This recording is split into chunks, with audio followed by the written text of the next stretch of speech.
The first cry pierced the mountain silence at 3:47 a.m., followed by another, then one more.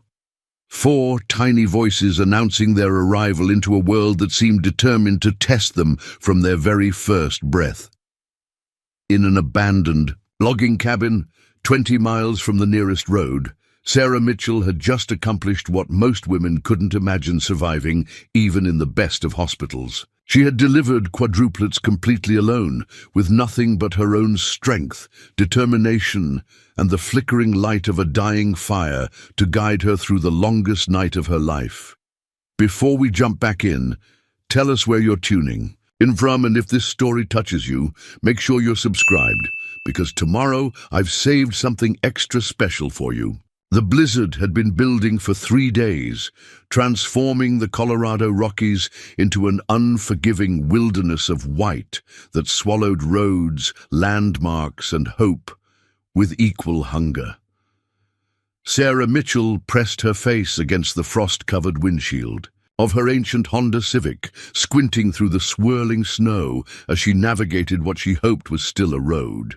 The GPS had lost signal 2 hours ago, and her cell phone showed the dreaded no service message that had become as familiar as her own reflection.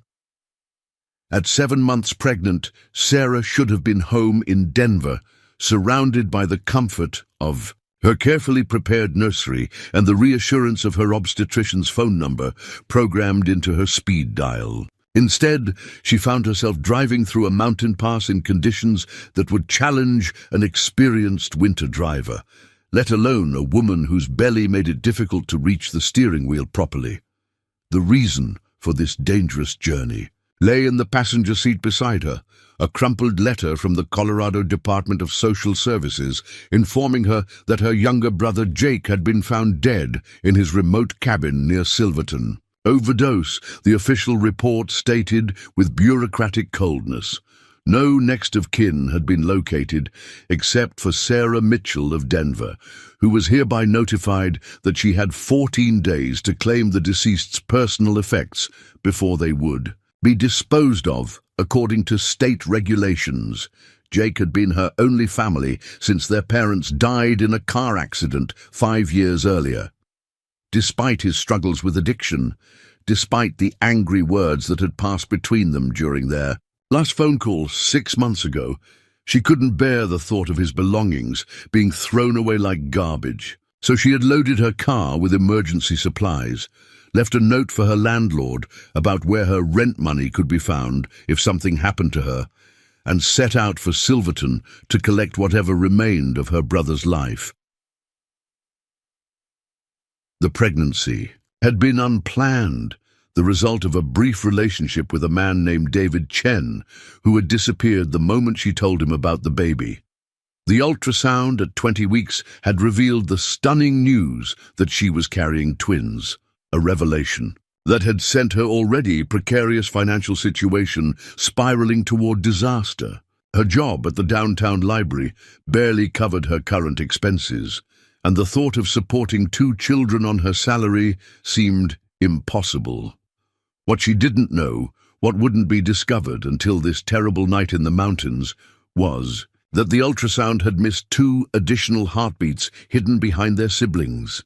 The medical technology at the free clinic where she received her prenatal care was older, less sophisticated than the equipment at expensive private practices. The technician had done her best, but sometimes even the most careful examination couldn't reveal every secret a pregnancy might hold. The Honda's engine began making an ominous rattling sound as Sarah rounded another hairpin curve, the kind of mechanical complaint that spoke of a vehicle pushed beyond its reasonable limits. She had purchased the car used, with high mileage, and a history of previous owners who hadn't been particularly gentle with the machinery. It had served her faithfully for 3 years, but the combination of altitude, cold, and the stress of climbing steep mountain roads was testing every worn component. The heater struggled to combat the cold, seeping through the car's inadequate insulation, and Sarah could see her breath in small puffs despite the fan running at full speed. She pulled her heavy winter coat tighter around her swollen belly, grateful for the extra layer of warmth, but worried about how much longer the car's systems would continue functioning.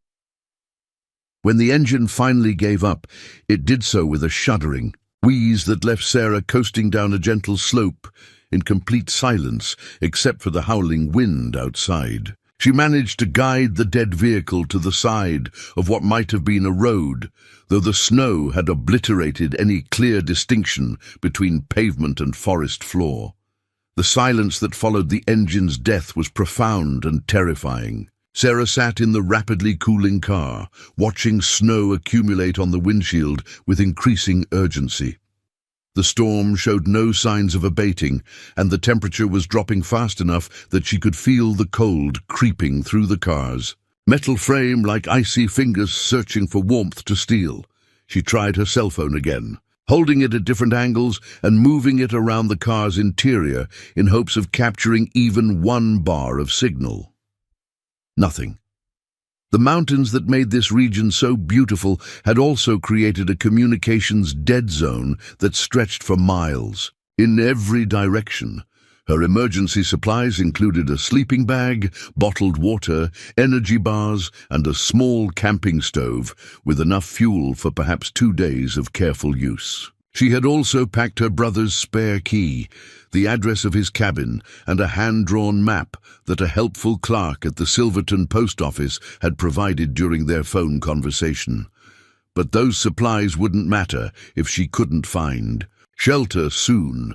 The car was already becoming uncomfortably cold, and she knew that spending the night in a vehicle during a blizzard was often a death sentence. She needed to find real shelter, a place where she could wait out the storm safely. That's when she noticed the break in the tree line, about 50 yards from where the car had died. It wasn't much, just a slight gap in the dense forest that suggested human activity at some point in the past. Sarah gathered her emergency pack, secured her coat as tightly as possible around her pregnant form, and set out into the storm. The wind hit her like a physical force the moment she stepped outside the car's protection, driving snow into her eyes and stealing her breath with its Arctic intensity. Each step through the knee-deep snow required enormous effort, and she found herself stopping frequently to rest and catch her breath. The baby, or babies as she believed, seemed to sense the stress and began moving restlessly, adding internal discomfort to the external challenges she was facing. The gap in the trees led to what had once been a logging road, now overgrown and barely visible under the snow, but still offering easier passage than the untouched forest. Sarah followed it, upward, her legs burning with effort as she climbed the gentle slope. The cold was beginning to affect her judgment, making each decision more difficult and her movements less coordinated. After what felt like hours, but was probably only 30 minutes, she spotted the dark outline of a building through the swirling snow. It was small, clearly abandoned, with a sagging roof and broken windows that spoke of years without maintenance. But it was shelter, and at that moment, shelter meant life. The cabin had been built by loggers sometime in the 1940s, constructed with the kind of solid craftsmanship that had allowed it to survive decades of mountain weather despite complete neglect. The door hung askew on rusted hinges, and snow had drifted through the broken windows to create small piles in the corners, but the roof was mostly intact, and the stone fireplace looked functional if dirty. Sarah pushed through the stuck door and stepped into the cabin's dim interior, immediately feeling relief from the wind's assault. The temperature inside wasn't much warmer than outside, but the absence of wind chill made an enormous difference to her comfort and energy levels. Her first priority was fire. The cabin's previous occupants had left behind a supply of split wood, dry and ready to burn, despite the years of abandonment. Sarah's father had taught her fire-building skills during childhood camping trips, and those lessons now proved invaluable as she arranged kindling and larger pieces in the stone fireplace. The matches in her emergency kit were waterproof, and soon she had a small flame growing among the dry wood. As the fire caught and began to spread, warmth and light filled the cabin's single room, transforming the space from a frightening refuge into something that felt almost cozy. Only then, as she settled onto her sleeping bag near the growing fire, did Sarah allow herself to acknowledge the cramping sensation that had been building in her lower abdomen for the past several hours. She had attributed it to stress, to the physical exertion of the journey and the fight through the snow.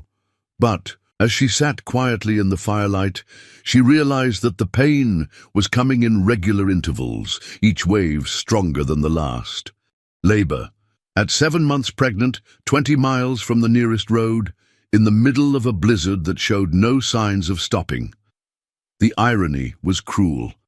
She had been planning a careful, controlled delivery at Denver General Hospital with modern medical equipment and skilled professionals to ensure her safety and the baby's health. Instead, she was facing the most challenging experience of her life completely alone, with nothing but her own determination and whatever supplies she could scrounge from an abandoned cabin. As another contraction gripped her body, stronger and more insistent than the previous ones, Sarah Mitchell realized that this night would test every ounce of strength, courage, and resourcefulness she possessed. The babies weren't going to wait for better circumstances or professional help. They were coming now, in this place, and she would have to find a way to bring them safely into the world with nothing but her own hands and the fierce love that had already begun to burn in her heart. The fire crackled in the hearth, casting dancing shadows on the cabin's rough walls as Sarah prepared to face the longest night of her life. Outside, the storm continued its relentless assault on the mountains, but inside, a different kind of miracle was about to begin. Preparing and narrating this story took us a lot of time, so if you are enjoying it, subscribe to our channel. It means a lot to us. Now back to the story. The contractions were coming every 8 minutes now, each one a tidal wave of pain that left Sarah gasping and gripping the rough wooden floor of the cabin. She had managed to create a makeshift birthing area near the fireplace, using her sleeping bag as a base and layering her spare clothes on top to create as clean a surface as possible.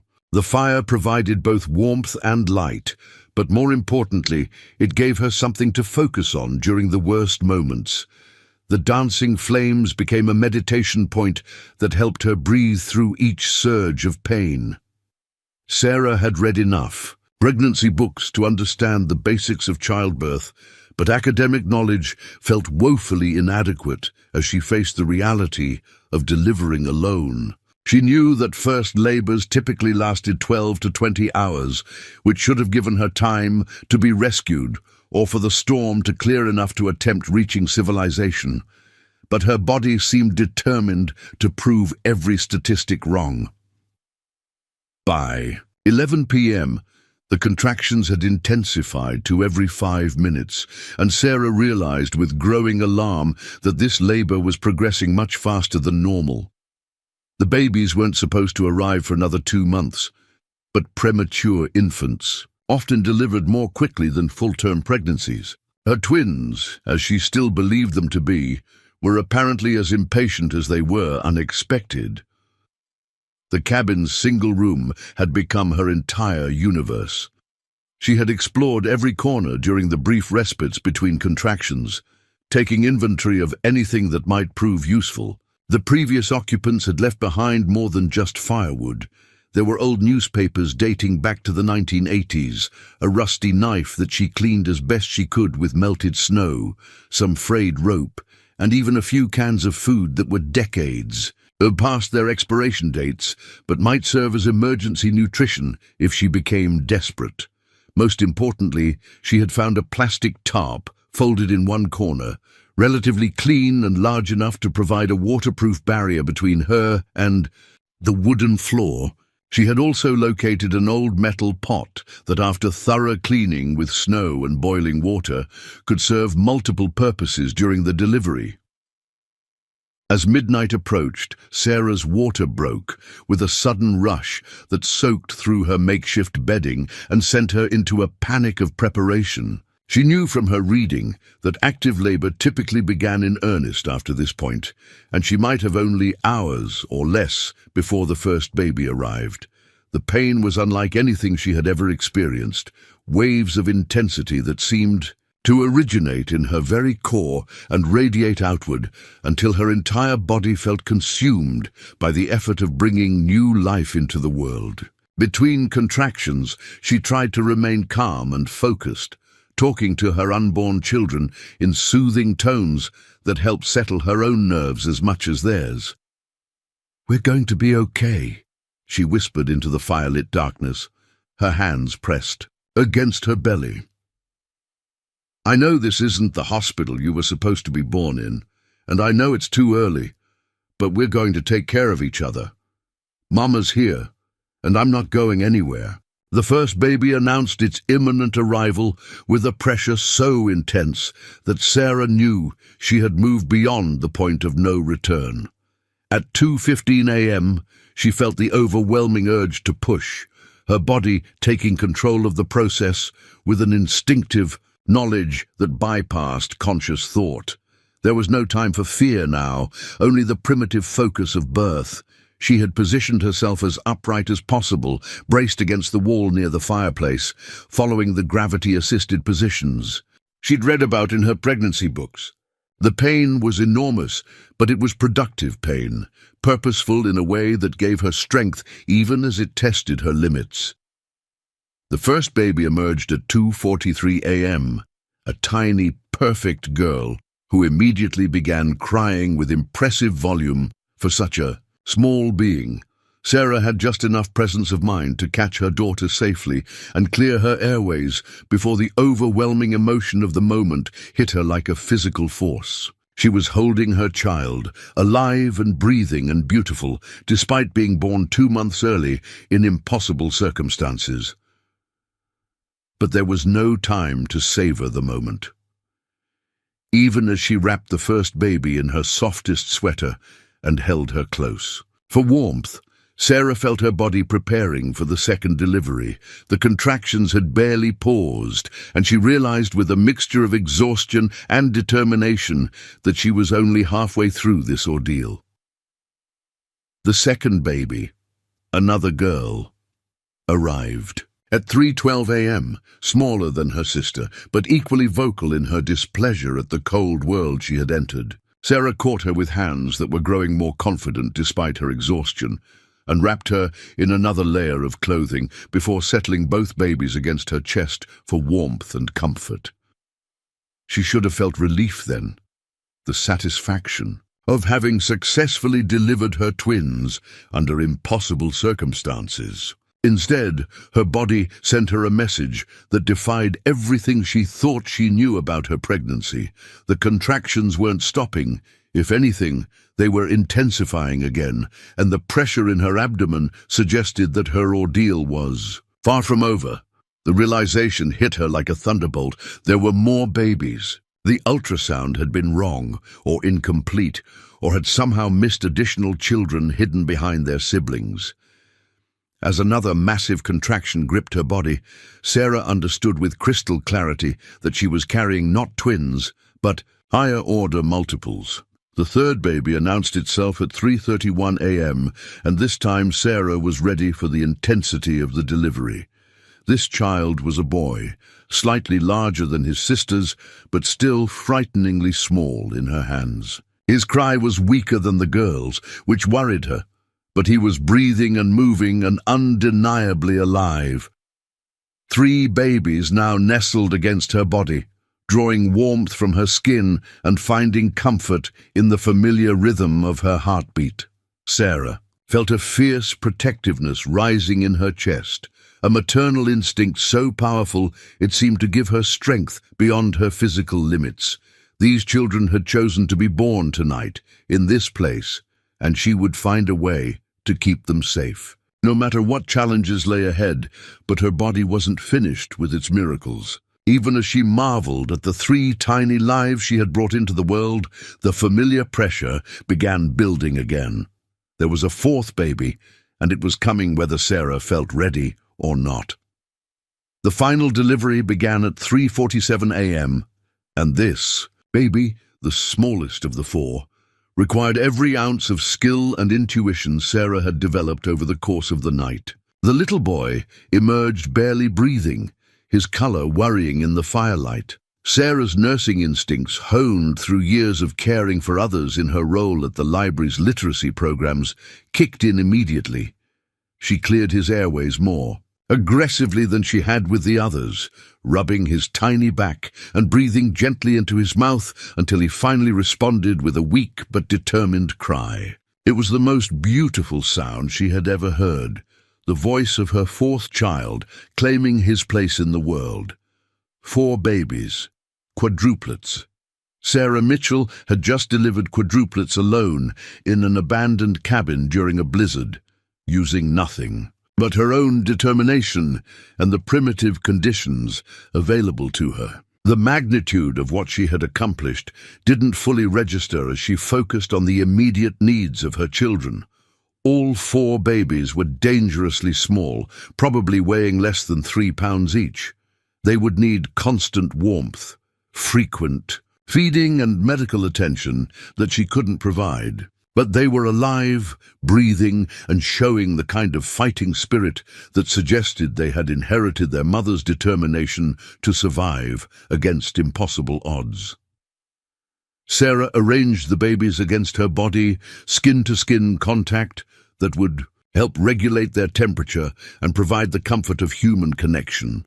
She had torn her spare shirt into strips to create makeshift diapers and had used the cleanest cloth she could find to wrap each child individually before nestling them together for warmth.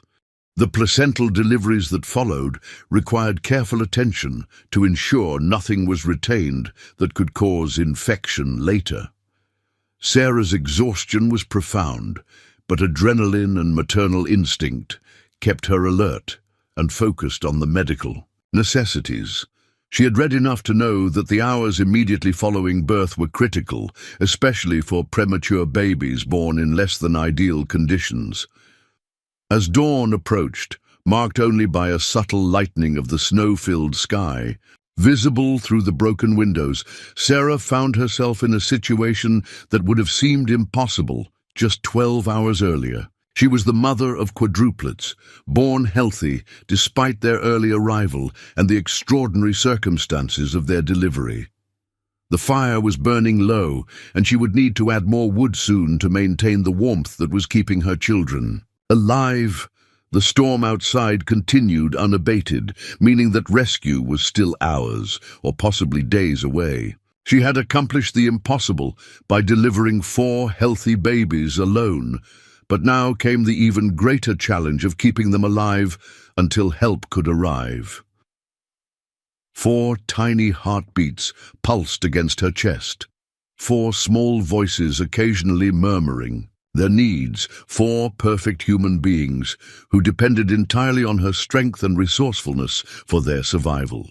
Sarah Mitchell had become a mother in the most dramatic way possible, and now she faced the ultimate test of her determination to protect the family she had just brought into the world. 27 miles northeast of the abandoned logging cabin, Nathan Cross was already 3 hours into his morning routine when the storm finally began to lose its fury. At 42 years old, Nathan had been living alone in the Colorado wilderness for 8 years, ever since his discharge from the Army Rangers had left him seeking solitude in the mountains that reminded him of Afghanistan's unforgiving terrain. But without the constant threat of enemy fire, his cabin sat at an elevation of nearly 10,000 feet, accessible only by a network of trails that he maintained himself and that most people would consider impassable even in good weather. Nathan preferred it that way. The isolation protected him from the well-meaning questions of civilians who couldn't understand why a decorated veteran would choose to live like a hermit, trading human contact for the honest challenges of survival in one of America's most demanding environments. This morning's trapline check had yielded 2 rabbits and a small beaver, enough protein to supplement his stores for another week. Nathan lived primarily off the land, hunting, fishing, and trapping according to seasonal patterns he had learned through years of careful observation. He sold pelts and handcrafted items to a trading post in Silverton twice a year, earning just enough cash to buy the few supplies he couldn't produce himself: ammunition, salt, sugar, and the occasional book that helped pass the long winter evenings. His military training had taught him to notice details that most people missed, and as he snowshoed down the mountain slope toward the lower valleys, something caught his attention that didn't belong in the natural pattern of the landscape. About a quarter-mile below his position, barely visible through the lifting snow clouds, he spotted what appeared to be the dark outline of a vehicle beside what used to be the old logging road. Nathan paused, pulling his binoculars from his pack to get a better look. The car was definitely abandoned, a small sedan that looked completely out of place in this remote wilderness. Fresh snow had accumulated on its surfaces, but not enough to completely obscure it, suggesting that it had been there for less than 24 hours, which meant someone had been caught in yesterday's blizzard. Probably someone with no business being this far from civilization in those conditions. His first instinct was to avoid involvement. Nathan had chosen his isolated lifestyle specifically to avoid other people's problems, and he'd become skilled at convincing himself that whatever troubles others might face weren't his responsibility. But his military training included search and rescue techniques, and he couldn't ignore the fact that anyone stranded in this area during last night's storm would likely be in serious danger by now. He adjusted his route to investigate, following a game trail that would bring him to the abandoned vehicle while staying concealed in the tree line. Nathan's approach to potentially dangerous situations remained methodical and cautious, habits ingrained by years of combat experience where hasty decisions often proved fatal.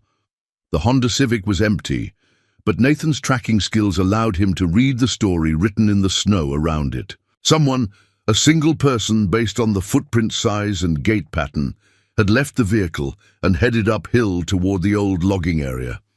The tracks were partially filled with snow, but still clear enough to follow for someone with Nathan's experience. The trail led him toward the abandoned logging camp that he had explored years earlier during his initial survey of this territory. He knew the cabin was there, knew it was structurally sound despite years of neglect, and realized that anyone caught in the storm might have found it as emergency shelter. What concerned him was the silence. No smoke rising from the chimney. No signs of ongoing habitation that would indicate the stranded person had successfully survived the night. As Nathan approached the cabin, his enhanced hearing picked up something that stopped him in his tracks. It was faint, barely audible over the wind in the trees, but unmistakable once he focused on it, the sound of babies crying. Multiple babies, their voices thin and urgent in the morning air. The discovery transformed his careful approach into an urgent mission. Nathan had delivered enough calves and foals during his youth on his family's ranch to recognize the distinctive cry of very young, very vulnerable newborns. Someone in that cabin needed immediate help, and the baby's cries suggested a situation far more complex than a simple case of someone seeking storm shelter. He reached the cabin door in less than a minute, his military conditioning allowing him to move quickly and quietly across the uneven terrain. The door hung partially open, and through the gap he could see the flickering light of a fire and the silhouette of someone sitting near the fireplace. "Hello in there," Nathan called out, his voice pitched to carry authority without threat. "I heard crying. Do you need assistance?" The response was immediate, a woman's voice, hoarse with exhaustion, but alert with the protective instincts of new motherhood. "Please, I need help. My babies, they came early. I don't know how to keep them warm enough." Nathan pushed through the door and immediately grasped the magnitude of the situation confronting him. A young woman, pale and clearly exhausted, sat, propped against the wall near the fireplace, with 4 tiny infants nestled against her body. 4 babies, each smaller than any newborn he had ever seen, their cries weak but persistent in the cabin's warm air. "Jesus," he breathed, his usual stoic composure cracking at the sight. "How long ago were they born?" "A few hours," Sarah managed, her voice barely above a whisper. "I think around dawn.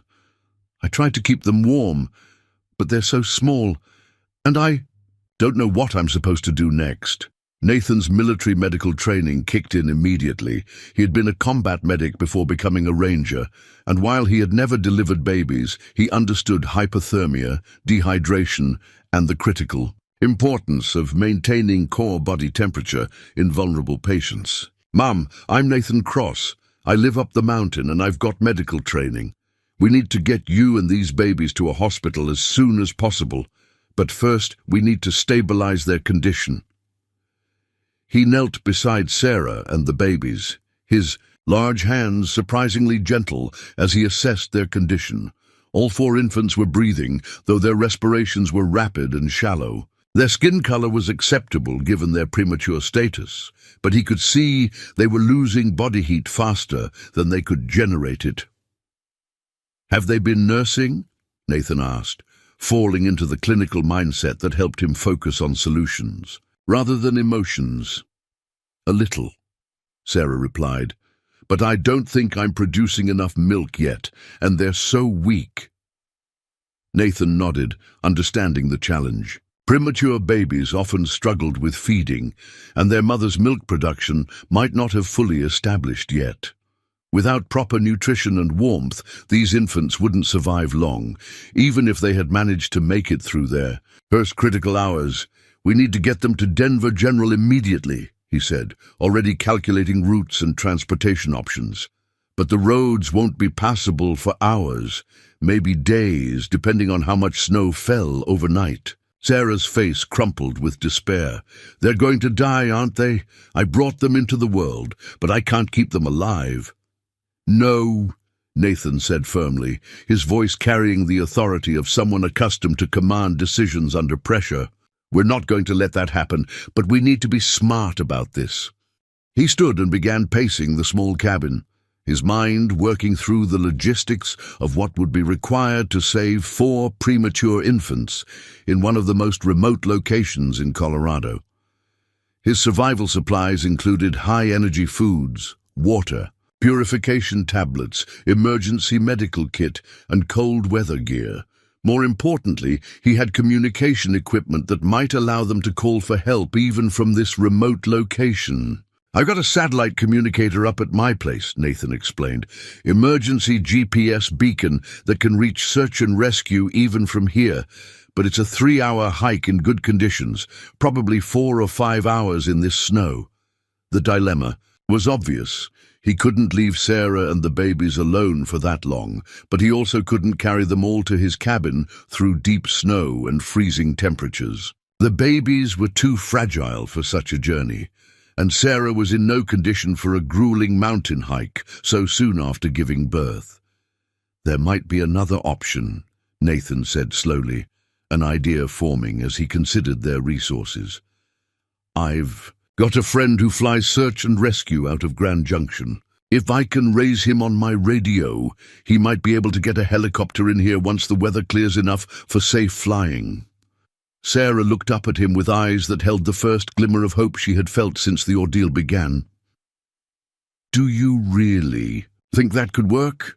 "It's our best shot," Nathan replied honestly. "But first, we need to make sure these babies stay stable until help arrives. That means keeping them warm, getting some nutrition into them, and monitoring their breathing." He began inventorying his supplies and the cabin's resources, his mind automatically shifting into mission planning mode. Nathan had survived impossible situations before by breaking complex problems down into manageable components and addressing each challenge systematically. "Tell me your name," he said as he worked, recognizing that establishing personal connection would help maintain morale during what might be a long wait for rescue. "Sarah Mitchell," she replied, adjusting her hold on the babies to ensure they remained in contact with her skin. "These are, well, I don't even have names for them yet. I was expecting twins, not 4 babies." Nathan paused in his inventory to look at the 4 small faces peering out from their makeshift blankets. Each child was clearly an individual, despite their identical circumstances, different expressions, different sizes, different responses to their environment. "They're fighters," he observed. "Takes serious determination to survive what they've been through already."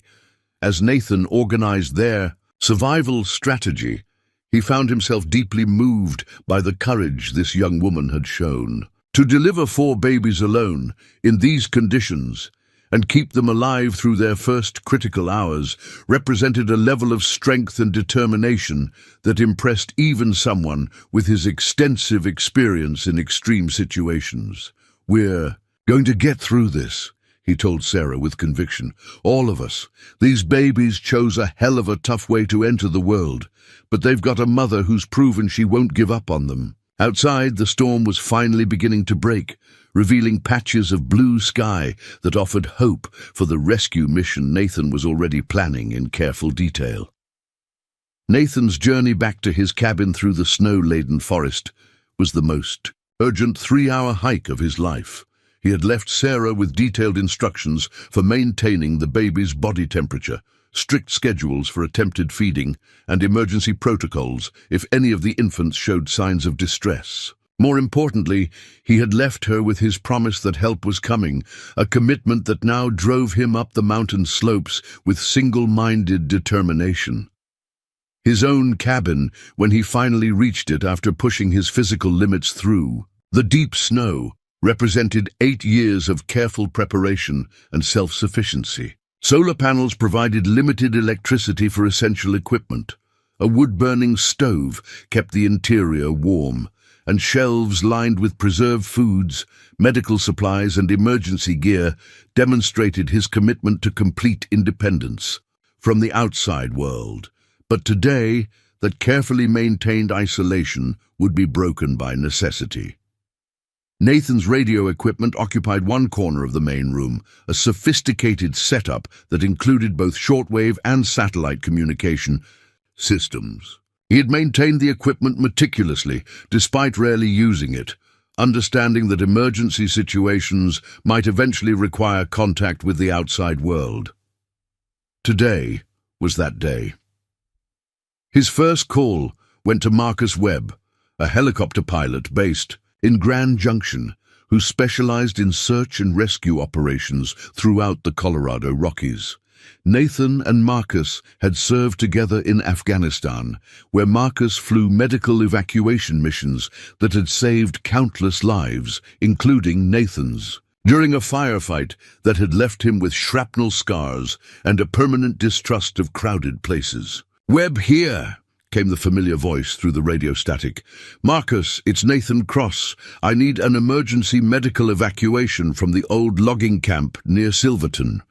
We've got a woman and 4 newborn babies, all requiring immediate hospital transport." The pause that followed lasted long enough for Nathan to worry that the connection had been lost. "Finally," Marcus responded, his tone reflecting the gravity of the situation. 4 newborns. Jesus, Nathan, what kind of situation have you stumbled into up there? Nathan provided a concise summary of the circumstances while checking weather reports. On his satellite internet connection, the storm system was moving east, but winds remained problematic for helicopter operations, and visibility was still severely limited in the mountain valleys. "I can't get airborne until this afternoon at the earliest," Marcus reported after consulting his own weather data. Even then, landing in that terrain with snow cover is going to be tricky as hell. I'll need to coordinate with Denver General to have a neonatal team standing by. How long before you can reach us? Nathan asked, calculating the time the babies could realistically survive without advanced medical intervention. If the weather cooperates, I could be there by 3 p.m. That's assuming I can find a safe landing zone and that the wind dies down enough for safe operations. Nathan checked his watch. 9:30 a.m. 5.5 hours. The babies had been born approximately 6 hours ago, which meant they were approaching the 12-hour mark that often represented a critical threshold for premature infant survival. Every hour that passed reduced their chances of avoiding serious complications. I'm heading back down to them now, Nathan told Marcus. I'll mark a landing zone and keep them stable until you arrive. His second radio call went to the Colorado State Patrol, reporting the abandoned vehicle and requesting that search and rescue teams be placed on standby. He provided GPS coordinates for both the car and the cabin, ensuring that ground-based rescue teams would be available as backup if weather conditions prevented helicopter evacuation. The descent back to the logging cabin took Nathan less than 2 hours, his familiarity with the terrain allowing him to follow more direct routes than he had used during his careful approach that morning. He carried additional supplies this time: high-energy foods suitable for a nursing mother, clean blankets, a portable propane heater, and most importantly, an emergency medical kit that included infant-sized equipment. When he reached the cabin, he found Sarah exactly where he had left her, still maintaining skin-to-skin contact with all 4 babies, despite obvious exhaustion. She looked up as he entered, relief flooding her features at his return. "How are they doing?" Nathan asked, immediately assessing the baby's condition with the clinical eye of someone trained in emergency medicine. The smallest one, the last. "Boy-born. He's been having trouble breathing," Sarah reported, her voice tight with worry. "And none of them have nursed much. I don't think I'm producing enough milk yet." Nathan examined the baby Sarah indicated, noting the slightly blue tinge around his lips and the rapid, shallow breathing pattern that suggested respiratory distress. Premature babies often struggled with underdeveloped lungs, and this infant was showing classic signs of respiratory insufficiency. "We need to keep his airways clear and maintain warmth," Nathan said, gently repositioning the baby to optimize his breathing. "I've got help coming, but we need to keep all 4 of them stable for several more hours." He set up the propane heater at a safe distance from the fireplace, creating additional warmth without risking carbon monoxide poisoning. The cabin's temperature rose noticeably, and all 4 babies seemed to respond positively to the improved conditions. "I brought some concentrated nutrition supplements," Nathan explained, showing Sarah the high-calorie energy bars and vitamin-enriched drinks from his emergency supplies. "If you can get some of this into your system, it should help with milk production." As Sarah ate, Nathan worked on preparing a suitable landing zone for Marcus's helicopter. The clearing outside the cabin was large enough, but he needed to mark it clearly and ensure that the rotor wash wouldn't create hazardous debris. He used reflective emergency tape to outline the landing area and positioned colored smoke flares at strategic points that would help Marcus locate them even in limited visibility. "Tell me about yourself," Nathan said as he worked, recognizing that conversation would help maintain Sarah's morale during the long wait ahead. "What brought you to Colorado?" Sarah shared her story, the death of her brother, the journey to collect his belongings, the unexpected breakdown that had led to her taking shelter in the cabin. As she talked, Nathan began to understand the chain of circumstances that had brought them together, and he found himself admiring her determination to honor her brother's memory despite the personal cost. "Jake struggled with addiction for years," Sarah explained, her voice carrying old pain. "I tried to help him, but there's only so much you can do when someone isn't ready to accept help. I thought maybe if I could understand his life up here, find some peace with how things ended between us. Nathan understood the complexity of family relationships strained by addiction. His own military service had introduced him to too many. Good people destroyed by substances they used to cope with trauma and pain. Sarah's desire to understand her brother's choices spoke to a compassion that had probably made his loss even more difficult to bear. By noon, all 4 babies were showing signs of stabilization. Their breathing had improved with the warmer temperatures, and Sarah's increased nutrition was beginning to show results in her milk production. The smallest baby, whom Sarah had begun calling Thomas after her father, remained a concern, but his condition hadn't deteriorated further. Nathan established a routine of checking each infant every 15 minutes, monitoring their breathing, temperature, and responsiveness. His military medical training proved invaluable as he assessed their condition and made minute adjustments to their positioning and warmth management. "I never expected to become a mother this way," Sarah confided. "During one of these check-ins, I had it all planned out. The hospital, the nursery, everything organized and safe. Instead, they chose to be born in the middle of nowhere during a blizzard with no warning.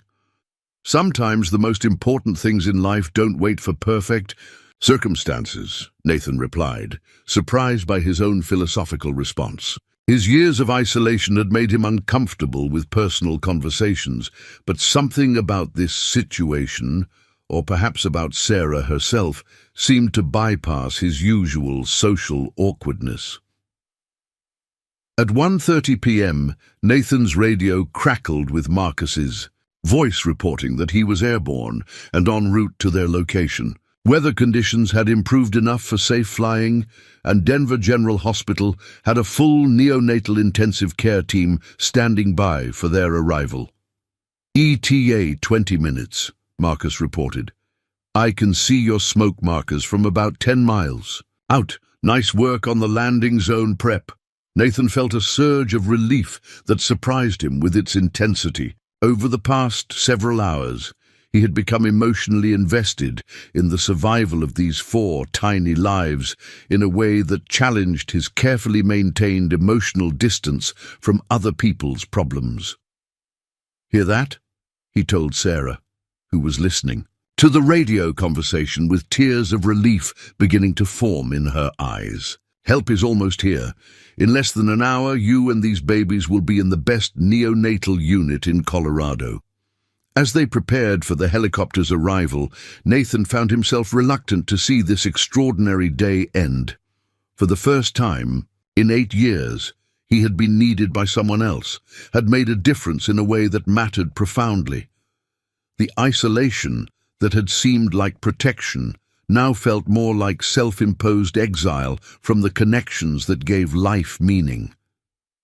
The sound of approaching rotor blades grew louder in the mountain air, carrying with it the promise of safety for 4 very special babies and their remarkable mother.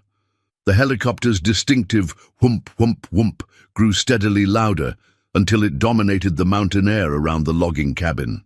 Nathan stood in the marked landing zone, orange smoke billowing from the flares he had positioned to indicate wind direction and safe approach vectors. Through the aircraft's windscreen, he could see Marcus Webb's familiar silhouette as the experienced pilot maneuvered his machine into position above the clearing. Landing a helicopter in mountain terrain required exceptional skill under the best circumstances, but doing so with fresh snow, uncertain ground conditions, and precious cargo waiting created additional challenges that tested even Marcus's considerable abilities. The rotor wash sent snow swirling in blinding clouds as the aircraft settled toward the earth, its skids probing carefully for solid purchase on the uneven ground. Sarah watched from the cabin doorway, all 4 babies bundled against her chest. In a carrier Nathan had improvised from his emergency gear, The sight of the rescue helicopter filling her view seemed almost surreal after the night of isolation and struggle. Help had actually arrived. Her children were going to receive the medical care they desperately needed.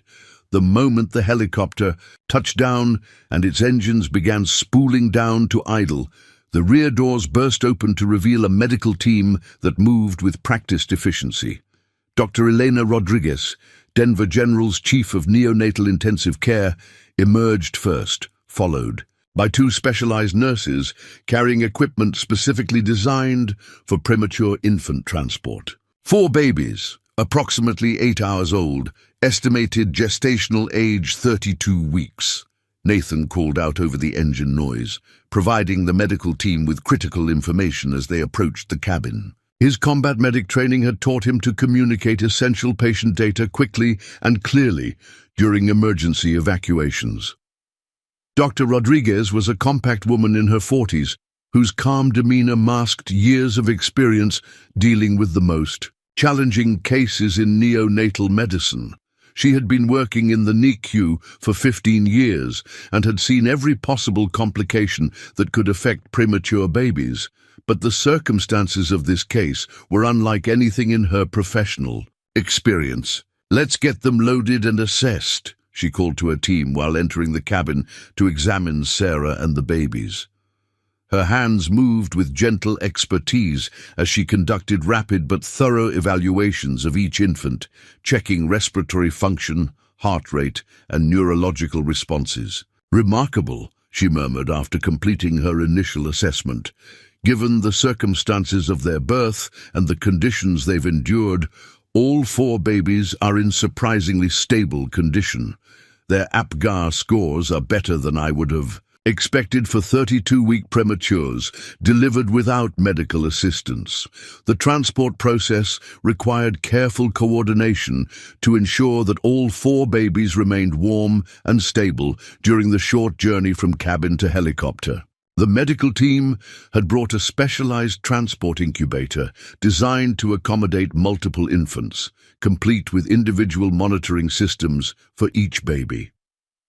Nathan assisted with the evacuation, his military training making him a valuable additional team member during the complex loading process. As he helped secure the babies in their transport system, he found himself memorizing their small faces, already feeling protective attachment to these children whose arrival had transformed his solitary existence. "What about the mother, Doctor?" Rodriguez asked, turning her attention to Sarah after ensuring the babies were properly secured. "How are you feeling? Any concerning symptoms since delivery?" Sarah underwent a quick medical evaluation that revealed exhaustion and dehydration, but no immediate complications from her extraordinary delivery experience. The doctor was amazed by her apparent recovery, attributing it to adrenaline, determination, and the remarkable resilience that some women displayed in extreme circumstances. "You did something incredible," Dr. Rodriguez told Sarah as they prepared for departure. "Delivering 1 baby under these conditions would have been remarkable. 4 healthy babies represents a medical miracle that I'll be discussing in professional journals for years to come." As the helicopter prepared for takeoff, Nathan realized he was facing a decision point that would affect the rest of his life. He could return to his mountain cabin, resume his solitary existence, and file this experience away as an unusual interruption to his normal routine. Or he could acknowledge that something fundamental had changed in him during the past 12 hours. "I'd like to visit them in the hospital," he told Sarah, as the medical team completed their pre-flight preparations. "To see how they're doing, make sure they're all right."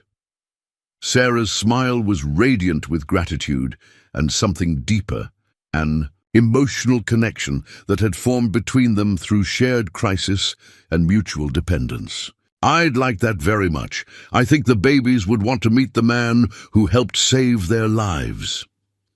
The flight to Denver General took 45 minutes, with the medical team monitoring all 4 babies continuously during the journey.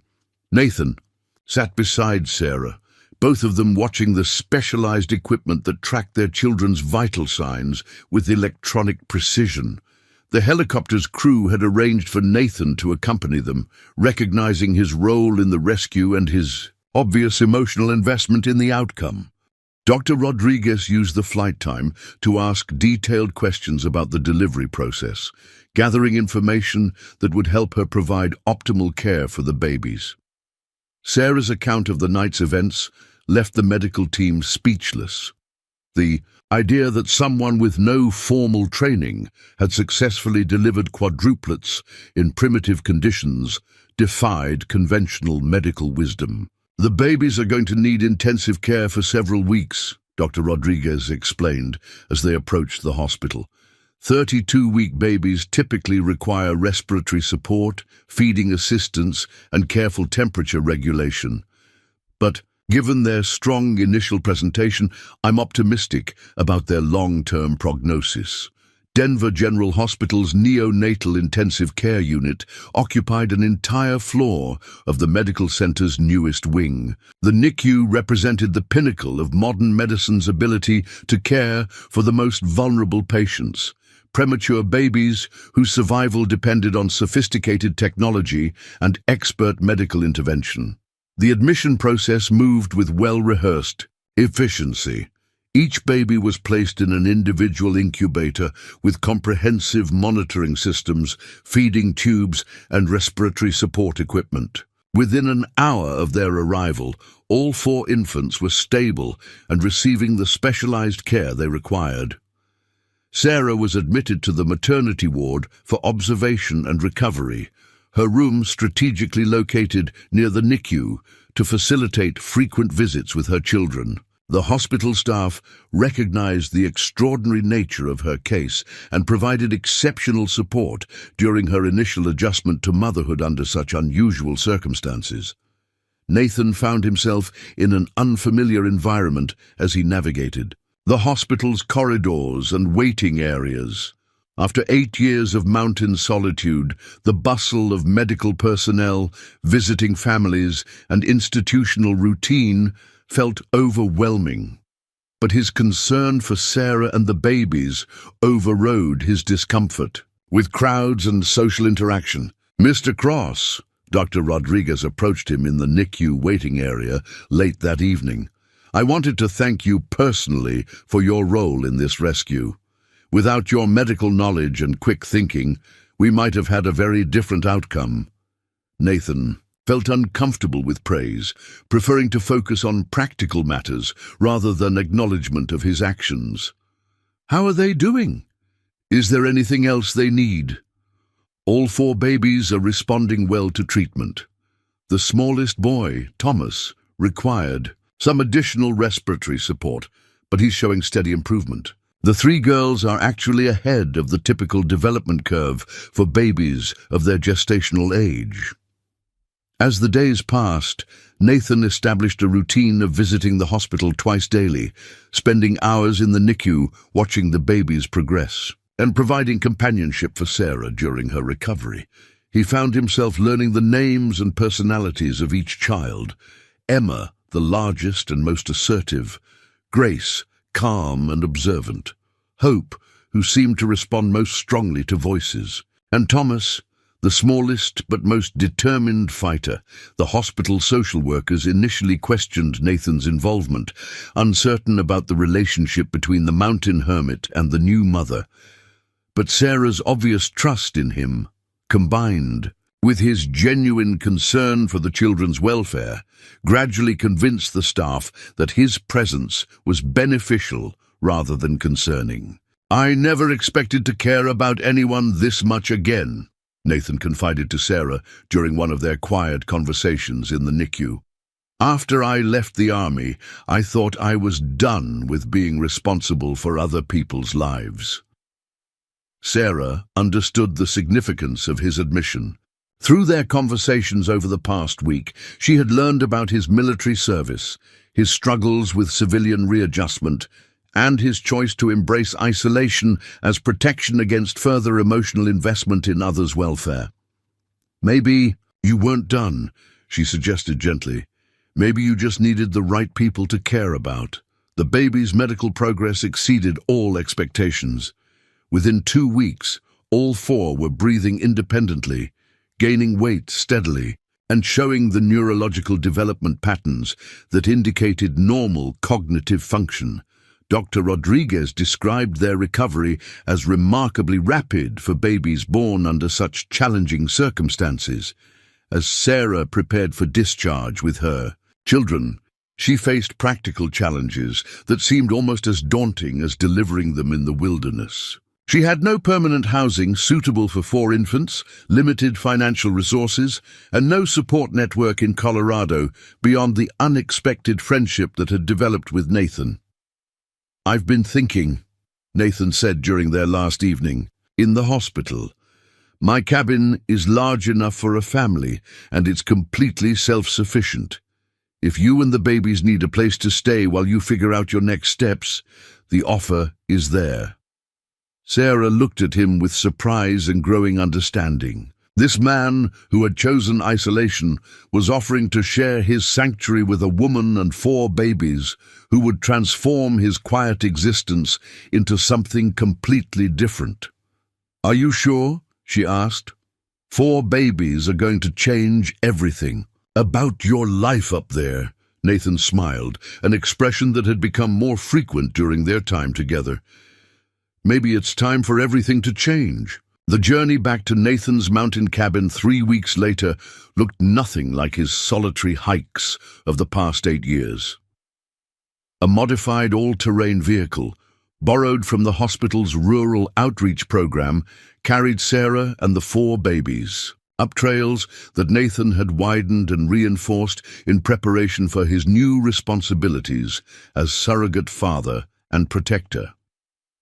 Dr. Rodriguez had initially been skeptical about releasing premature babies to such a remote location, but Nathan's demonstrated competence with infant care, combined with his comprehensive emergency medical supplies and satellite communication capabilities, had eventually convinced her that the babies might actually thrive in the clean mountain air and stress-free environment. "I've equipped you with everything short of a portable NICU," she had told them at discharge, providing specialized monitors, oxygen concentrators, and feeding equipment that could operate on Nathan's solar power system. "But if any of the babies show concerning symptoms, I want them back here immediately." The cabin that had sheltered one reclusive veteran for 8 years had been transformed into something resembling a modern nursery, crossed with a wilderness survival station. Nathan had spent the past 2 weeks installing additional insulation, upgrading his heating system, and creating specialized sleeping areas that could safely accommodate 4 infants while maintaining the security and self-sufficiency that defined his lifestyle. Sarah's first view of Nathan's home revealed the depth of preparation he had undertaken for their arrival. The main room now contained 4 handcrafted cribs arranged near the fireplace for warmth, a comfortable nursing chair positioned to take advantage of natural light from the expanded windows, and storage systems for the massive quantities of supplies required to care for quadruplets. "You built all of this?" Sarah asked, marveling at the precision carpentry and thoughtful design that had transformed the rustic cabin into a functional family home. "I had some time on my hands," Nathan replied with characteristic understatement, though his obvious pride in the work was unmistakable. "Military engineering training comes in handy for projects like this." The first weeks of life at the cabin established routines that would have seemed impossible to either of them just a month earlier. Nathan proved surprisingly adaptable to the demands of infant care, his military discipline providing structure for the complex scheduling required to feed, monitor, and care for 4 babies with slightly different needs and development patterns. Emma, the largest and most assertive of the quadruplets, had established herself as the leader among her siblings, often crying to alert the adults when one of the others needed attention. Grace maintained her calm, observant nature, seeming to study her surroundings with an intelligence that amazed both Nathan and Sarah. Hope responded most strongly to music and voices, settling immediately whenever Nathan played his guitar or Sarah sang lullabies. Thomas, the smallest but most determined, continued to require careful monitoring but showed steady progress in reaching developmental milestones. They each have completely different personalities already, Sarah observed during one of their evening conversations after all 4 babies had settled for the night. It's like they decided to divide up different aspects of human nature among themselves. Nathan had discovered an unexpected talent for infant care that surprised him with its naturalness. His hands, accustomed to handling weapons and survival equipment, proved equally skilled at changing diapers, preparing bottles, and providing the gentle touch that soothed fussy babies. More importantly, he had developed an emotional attachment to each child that filled a void in his life he hadn't realized existed. "I never thought about having children," he confided to Sarah one evening as they watched the babies sleep peacefully in their cribs.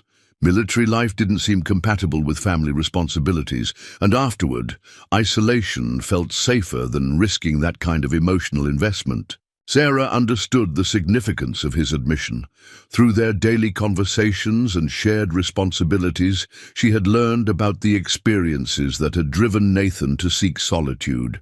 Friends lost in combat, the difficulty of civilian readjustment, and a general distrust of situations where his actions might fail to protect people he cared about.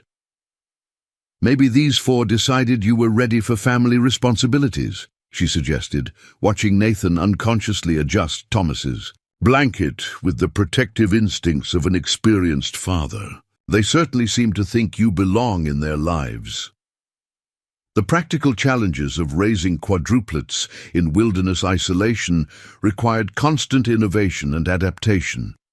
Nathan's engineering skills proved invaluable for creating solutions to problems that conventional parents never faced: how to maintain sterile bottle preparation without running water, how to monitor 4 babies simultaneously during outdoor activities, how to ensure adequate nutrition for a nursing mother when the nearest grocery store was 50 miles away.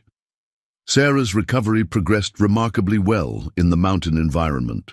The clean air, nutritious food from Nathan's extensive preserves, and absence of urban stress created optimal conditions for healing and bonding with her children. Her milk production stabilized at levels sufficient to partially nurse all 4 babies, supplemented by carefully prepared formula when necessary.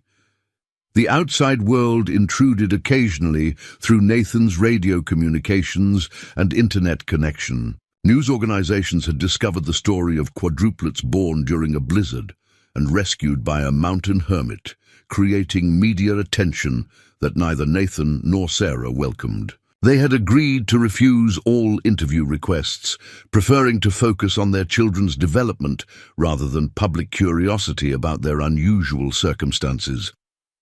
Dr. Rodriguez conducted weekly video consultations to monitor the baby's progress, expressing amazement at their development in the mountain environment. All 4 infants were exceeding normal growth curves for their corrected gestational age, suggesting that Nathan's carefully controlled environment and Sarah's dedicated care were providing optimal conditions for healthy development. "I'm seeing muscle tone, neurological responses, and social engagement that I would expect from full-term babies," Dr. Rodriguez reported during one consultation. "Whatever you're doing up there, keep doing it. These children are thriving in ways that conventional medicine can't fully explain." The seasonal transition from winter to spring brought new challenges and opportunities to their mountain family. Nathan began teaching Sarah wilderness skills: how to identify edible plants, how to track weather patterns, how to navigate the trail system that connected his cabin to the outside world. She proved an eager student, recognizing that life with Nathan meant becoming competent in survival skills that most people never needed to develop. "I want to be a full partner in this life," Sarah explained as she practiced with Nathan's emergency radio equipment, Not just someone you're taking care of. If we're going to raise these children together, I need to be able to contribute equally to their safety and security. Nathan's response revealed how much his perspective on relationships and partnership had evolved since the night he found Sarah and the babies in the logging cabin. "You've been a full partner since the moment I walked into that cabin," he told her. "Everything we've built here, we've built together." The development of romantic feelings between them had been gradual and unspoken, growing naturally from shared responsibilities and mutual respect. Both recognized the attraction that had developed, but both also understood that their first priority was the children's welfare and adjustment to their unusual family situation. The turning point came during a late spring evening when all four babies were sleeping peacefully, and Sarah and Nathan found themselves alone together for the first time in weeks. The conversation that followed addressed feelings they had both been carefully avoiding while focusing on more immediate responsibilities. "I need you to know that I'm not staying here just because I need help with the babies," Sarah said, choosing her words carefully. "I'm staying because I can't imagine wanting to be anywhere else." Nathan's response came slowly, his emotional reticence still battling with feelings that had grown too strong to ignore. "I spent 8 years convincing myself that I was better off alone. Then you and 4 tiny babies proved me wrong in a single night." Their first kiss happened naturally, without drama or grand gestures, just two people acknowledging feelings that had developed through shared crisis and daily partnership. It marked the transformation of their relationship from mutual dependence to conscious choice, from temporary arrangement to permanent commitment. "We're an unconventional family," Sarah observed as they held each other in the firelight, listening to the peaceful sounds of their sleeping children. A hermit, a single mother, and 4 babies who decided to be born in a blizzard. "Unconventional families are sometimes the strongest ones," Nathan replied, his arms tightening around her with protective certainty. "These children chose us for each other, and we chose each other for them." Outside the cabin, spring snow began falling gently through the mountain darkness, adding another layer of beauty to the wilderness sanctuary where love had found a way to create family from the most unlikely circumstances. The first official visitors to Nathan's mountain sanctuary arrived on a crisp October morning, 6 months after the quadruplets' dramatic birth. Sarah was hanging laundry on the line Nathan had strung between 2 pine trees when she spotted the convoy of vehicles making their way up the improved trail, 2 black SUVs and a white van with government plates that immediately set her maternal instincts on high alert. The babies were napping inside the cabin, finally adjusted to a schedule that allowed Sarah and Nathan precious hours of productivity during the day. At 6 months old, Emma, Grace, Hope and Thomas had developed into healthy, alert infants whose progress continued to amaze Dr. Rodriguez during her monthly video consultations. But the arrival of official vehicles suggested that their peaceful mountain existence was about to face challenges from the outside world. Nathan emerged from the workshop he had built behind the cabin, his carpenter's apron still dusted with sawdust from the high chairs he was crafting for the baby's upcoming transition to solid foods. His expression hardened as he recognized the government vehicles, his military training automatically assessing potential threats and defensive positions. "Stay with the babies," he told Sarah quietly. "Let me handle this." The lead vehicle disgorged. 3 people in business attire that looked completely out of place in the wilderness setting, 2 women and 1 man, all carrying clipboards and briefcases that suggested bureaucratic rather than friendly intentions. The van revealed additional personnel, including what appeared to be a photographer and someone with medical equipment. "Mr. Cross?" "I'm Janet Morrison from Colorado Department of Social Services," announced the lead woman, a stern-faced official. in her 50s, who surveyed the cabin and its surroundings with obvious skepticism. We're here to conduct a welfare assessment regarding the 4 Mitchell children currently residing at this location. Nathan's jaw tightened at the formal language and implied accusations. On whose authority? We received reports expressing concern about the safety and welfare of premature infants being raised in an isolated location without adequate medical supervision or educational resources, Morrison replied, consulting her clipboard. State law requires us to investigate any situation that might compromise child welfare. The second woman, younger and carrying camera equipment, introduced herself as Linda Chen, a child welfare specialist whose job was to document living conditions and assess whether the environment met state standards for child safety.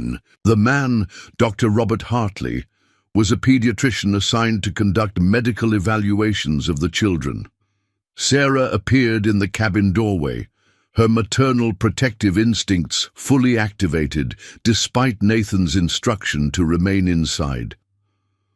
"Who reported concerns about my children?" she demanded, her voice carrying the authority of a mother defending her young. "That information is confidential," Morrison replied with bureaucratic coldness. "However, I can tell you that multiple parties have expressed concerns about the unconventional living situation and the potential risks to child development in such an isolated environment." The inspection that followed was both thorough and intrusive. Linda Chen photographed every aspect of the cabin's interior and exterior, documenting the cribs, safety measures, food storage, and sanitation facilities with clinical detachment. Dr. Hartley examined each baby individually, checking development milestones and comparing their progress to standardized charts. Nathan and Sarah answered hundreds of questions about daily routines, emergency procedures, educational plans, and long-term goals for the children's development. The investigators were particularly focused on Nathan's lack of formal childcare training and Sarah's decision to live in isolation rather than seeking support from established social services. "Mr. Cross, you have no formal education in child development, no certification in infant care, and no legal relationship to these children," Morrison observed while reviewing her notes. "Can you explain why you believe you're qualified to participate in raising 4 premature infants?" Nathan's response was measured but forceful. "I can explain that these children are healthy, happy, and developing ahead of normal curves according to their pediatrician. I can explain that they've never spent a night without both parents present, never gone hungry, and never lacked for medical attention when needed." "But you're not their parent," Morrison pressed. "You're an unmarried man with no legal standing, who has assumed responsibility for children born to a woman you barely know." The accusation hit Sarah like a physical blow. "Nathan saved our lives," she said fiercely. "He's been nothing but devoted to these children since the moment he found us. They love him and he loves them. What more qualification do you need than that?" Dr. Hartley's medical evaluation proved more positive than the social assessment. All 4 babies showed excellent development in motor skills, cognitive responses, and social interaction. Their weight and height measurements placed them in normal ranges for their corrected age, and their neurological responses suggested no developmental delays or complications from their dramatic birth circumstances. From a purely medical perspective, Dr. Hartley admitted privately to Morrison, these children are thriving. Their development patterns are actually superior to what I typically see in children from more conventional backgrounds. But medical success didn't address the bureaucratic concerns about unconventional family structures and isolated living conditions. Morrison made it clear that the state had reservations about allowing 4 children to be raised by unmarried adults in a location 50 miles from the nearest school, medical facility, or social services support. "We're not prepared to remove the children at this time," Morrison announced after completing her assessment. "However, this case will remain under active supervision. We'll require monthly visits, documentation of the children's educational progress and evidence of plans for their integration into conventional social and educational systems as they reach school age." The investigators also delivered an ultimatum that struck at the heart of Sarah and Nathan's relationship. If Mr. Cross intends to continue serving as a parental figure for these children, he'll need to either marry Ms. Mitchell or complete formal adoption procedures. The state cannot continue to recognize informal custody arrangements for children this young. After the officials departed, Sarah and Nathan sat in their kitchen, holding hands across the table while the babies played in their interconnected cribs nearby. The morning's confrontation had shattered the peaceful isolation they had built together, forcing them to confront external pressures they had hoped to avoid. "They're trying to force us to choose between our relationship and the children's welfare," Sarah said, her voice tight with frustration. As if love and commitment weren't more important than legal paperwork. Nathan understood the deeper implications of the state's demands. Marriage would provide legal protection for their family structure, but it would also formalize a relationship that had developed naturally and gradually. The question was whether their love could withstand the pressure of external demands and artificial timelines. "What do you want?" Nathan asked, his grey eyes serious as he studied Sarah's face. "Not what the state wants, not what's convenient. What do you want for us and for the children?" Sarah's answer came from the heart, rather than the head. "I want us to be a real family, legally and completely. I want you to be their father in every way that matters. And I want to be your wife, not because the government demands it, but because I can't imagine my life any other way." Nathan's proposal, when it came, was as practical and sincere as everything else about their relationship. "Sarah Mitchell, will you marry me?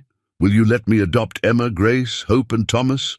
Will you help me build a life that's strong enough to protect what we've created together?" Her acceptance was immediate and wholehearted, sealed with a kiss that carried the weight of commitment to each other and to the 4 children who had brought them together in the most extraordinary circumstances imaginable. The wedding planning that followed was unlike anything either of them had ever imagined. They wanted a ceremony that honored both their love and their children's role in bringing them together.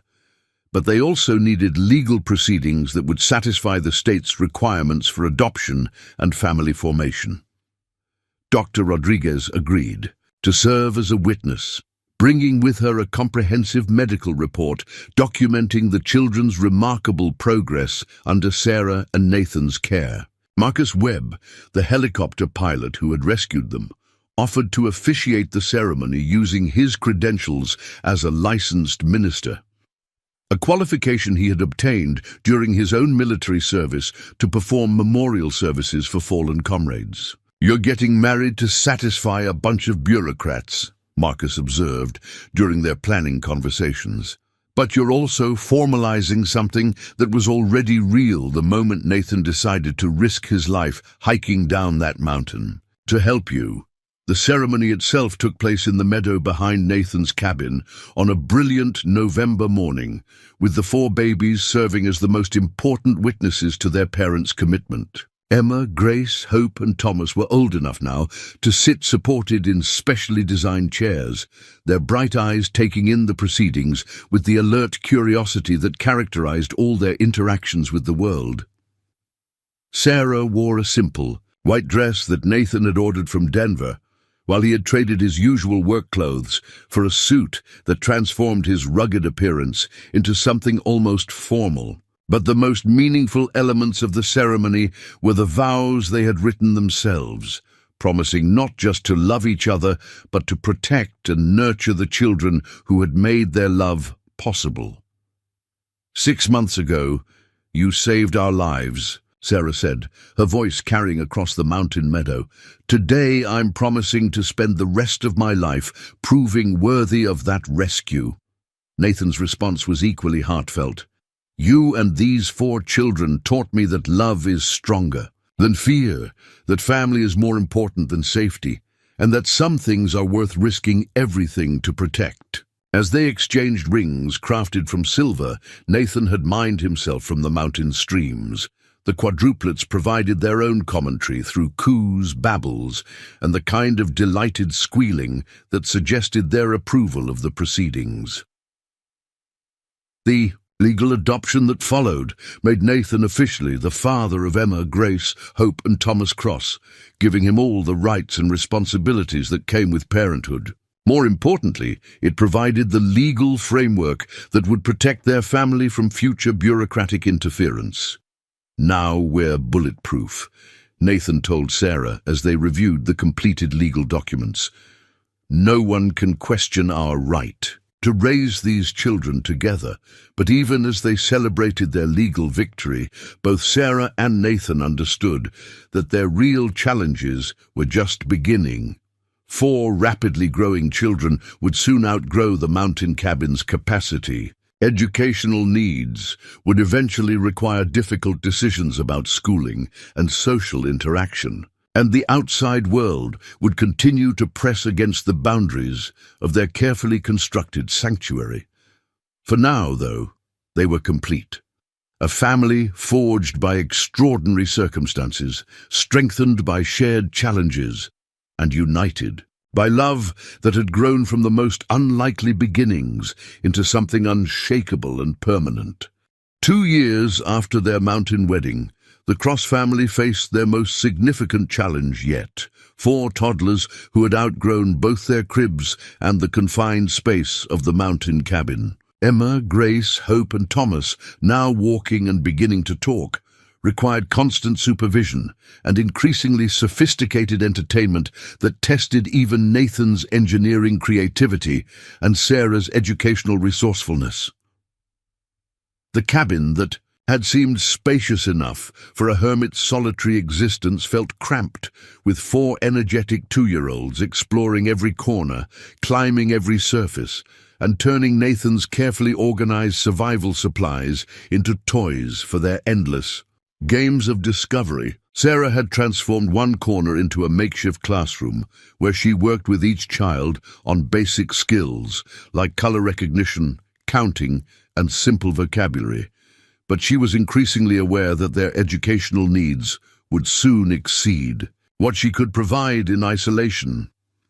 "They need playmates," Sarah observed one afternoon as she watched Emma organize her siblings into an elaborate game that involved building blocks, stuffed animals, and a complex set of rules that only she seemed to understand. "They're incredibly social creatures, but they're only interacting with each other and us." Nathan understood the implications of Sarah's observation. The children's development was progressing normally in most areas. Their language skills were actually advanced for their age, probably due to the constant one-on-one attention they received from their parents. But their social development was limited by their isolation from other children, and their understanding of the wider world was restricted to what they could experience within hiking distance of the cabin. The solution they eventually developed required months of planning and represented the most significant change to Nathan's lifestyle since the night he had found Sarah and the babies in the logging cabin. They would build a larger home closer to civilization, while maintaining the self-sufficiency and security that had made their mountain sanctuary successful. The property Nathan purchased was located 40 miles southeast of his original cabin, still remote enough to provide privacy and independence, but close enough to Durango to access schools, medical facilities, and social opportunities for the children. The 20-acre plot included a meadow suitable for building, access to a year-round creek, and enough timber to provide both construction materials and firewood for decades. Construction of their new home became a family project that showcased Both Nathan's engineering skills and the children's eagerness to help with any adult activity. Emma appointed herself supervisor of all construction activities, directing her siblings in carrying small tools, organizing hardware, and providing running commentary on the building progress. Grace studied Nathan's blueprints with the intensity of a future architect, asking detailed questions about structural engineering that amazed both parents. Hope sang work songs that she composed to match the rhythm of hammering and sawing, while Thomas showed an early aptitude for mechanical problem-solving that reminded Nathan of his own childhood fascination with how things worked. The house that gradually took shape over 18 months was unlike any conventional family home. Nathan designed it with the security consciousness of his military background, the self-sufficiency requirements of wilderness living, and the practical needs of a family with 4 energetic children.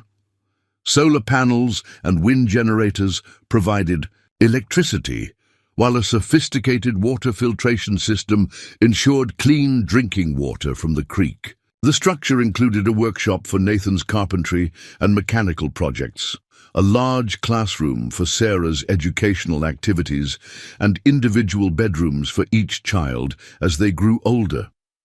Most importantly, the new house included space for visitors and community connections that the mountain cabin had never accommodated. Sarah had begun reaching out to other families in the Durango area, building friendships that would provide social opportunities for the children and support networks for the parents.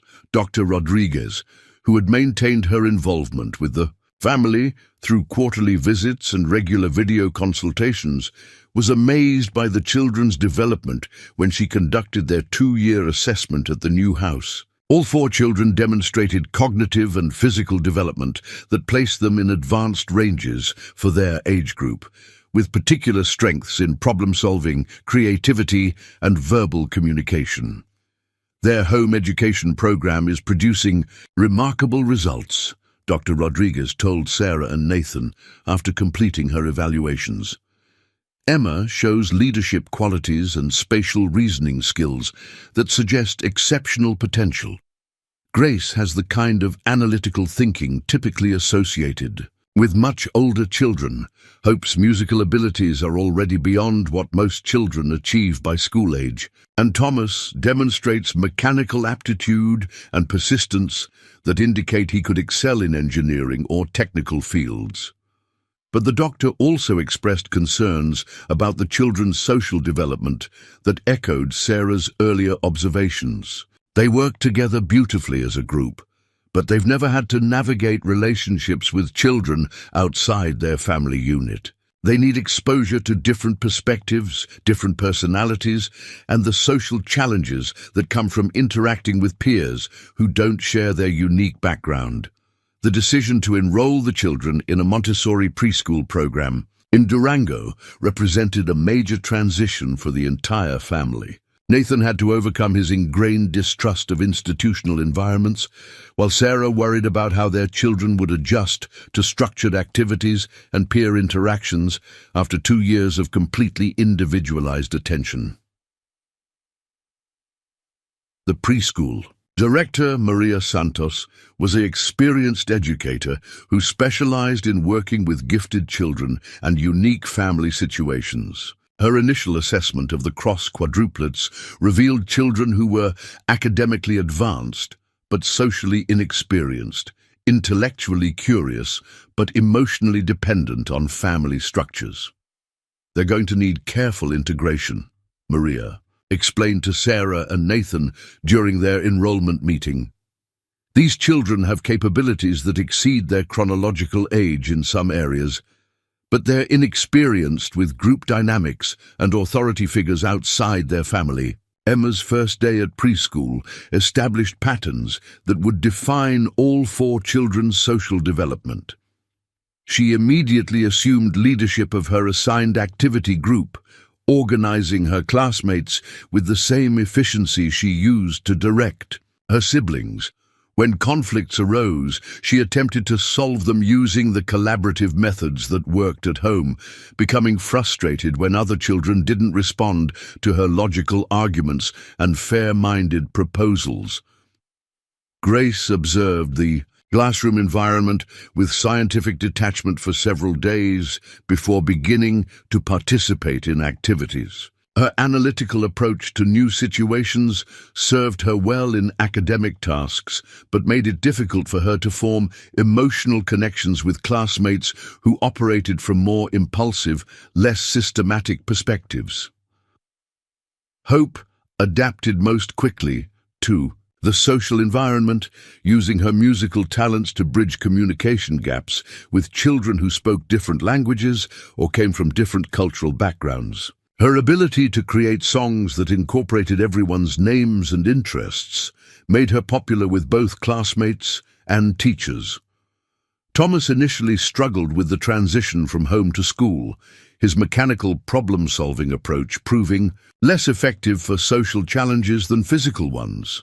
He gravitated toward building activities and construction toys, finding comfort in tasks that had clear objectives and measurable results.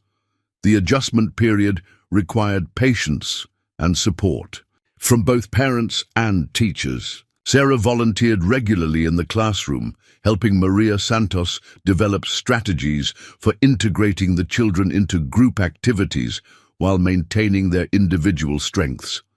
Nathan, despite his discomfort with school environments, attended every parent conference and school event, determined to support his children's social development even when it pushed him beyond his comfort zones. They're learning that the world contains people who think differently than they do, Maria observed after the children had been in the program for 6 months. That's a valuable lesson that they couldn't learn in isolation, no matter how loving and supportive their home environment.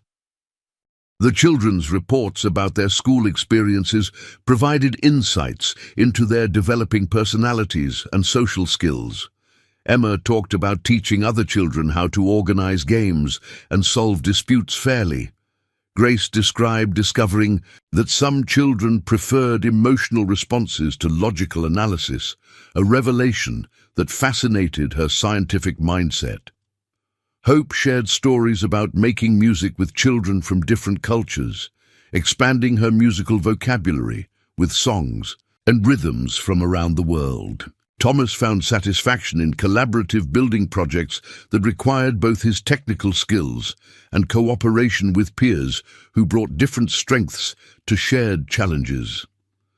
The preschool experience also introduced the Cross family to other parents who became friends and support networks. Sarah particularly valued relationships with mothers who understood the challenges of raising multiple children, while Nathan gradually overcame his social reluctance through conversations with fathers who shared his interests in outdoor activities and practical skills.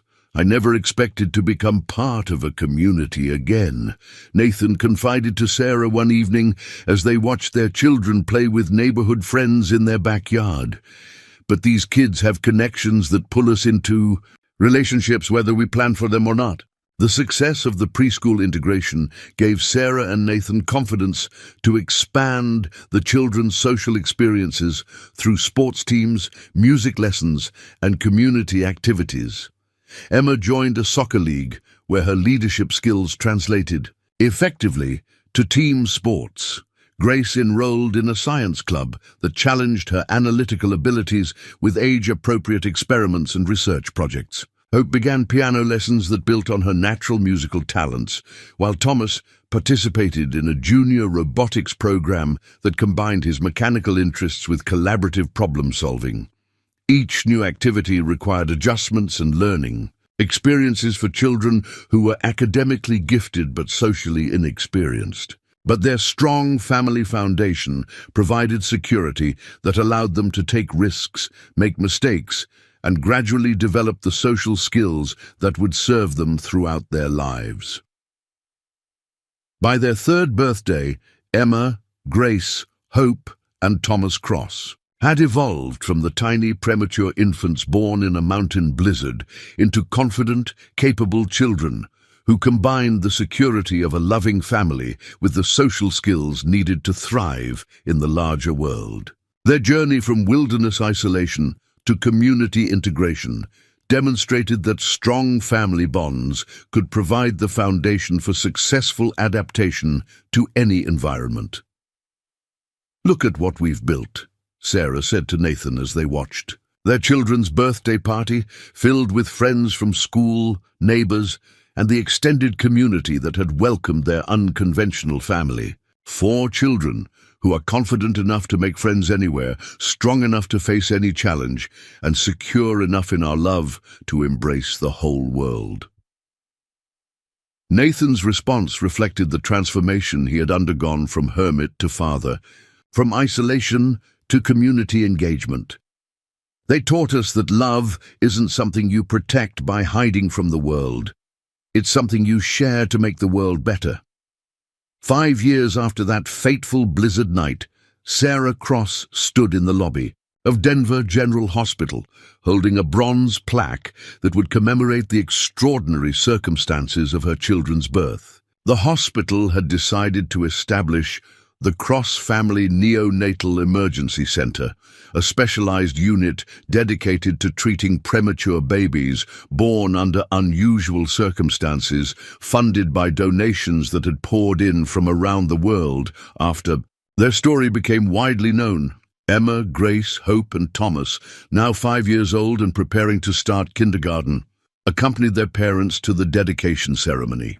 The children had grown into remarkable individuals whose early arrival in the world seemed to have instilled them with extraordinary determination and resilience. Emma had developed into a natural leader who organized playground activities with the efficiency of a military commander and the fairness of a Supreme Court justice. Her teachers consistently noted her ability to include every child in group activities, and her instinct for resolving conflicts through negotiation rather than confrontation. Grace had become the family's researcher and problem solver, approaching every question with scientific curiosity and analytical precision. Her room contained collections of rocks, insects, and plants, each meticulously catalogued and studied. She had already expressed interest in becoming a doctor like Dr. Rodriguez, whom she considered a personal hero. Hope's musical talents had flourished beyond anything Sarah and Nathan had imagined possible. She composed songs daily, performed for anyone willing to listen, and had an intuitive understanding of rhythm and melody that amazed her piano teacher. Her music often reflected the emotional states of her family members, earning her the nickname the family thermometer for her ability to sense and express feelings through song. Thomas had inherited Nathan's mechanical aptitude and Sarah's intellectual curiosity, creating inventions that solved practical problems around their house and property. His latest project involved designing a water collection system that would provide drinking water for the wildlife that visited their creek. At 5 years old, he already understood engineering principles that challenged much older children. Dr. Rodriguez, now a close family friend, as well as the children's pediatrician, served as the keynote speaker for the dedication ceremony. Her presentation included medical documentation of the children's remarkable development and their contributions to research on premature infant development in non-traditional environments.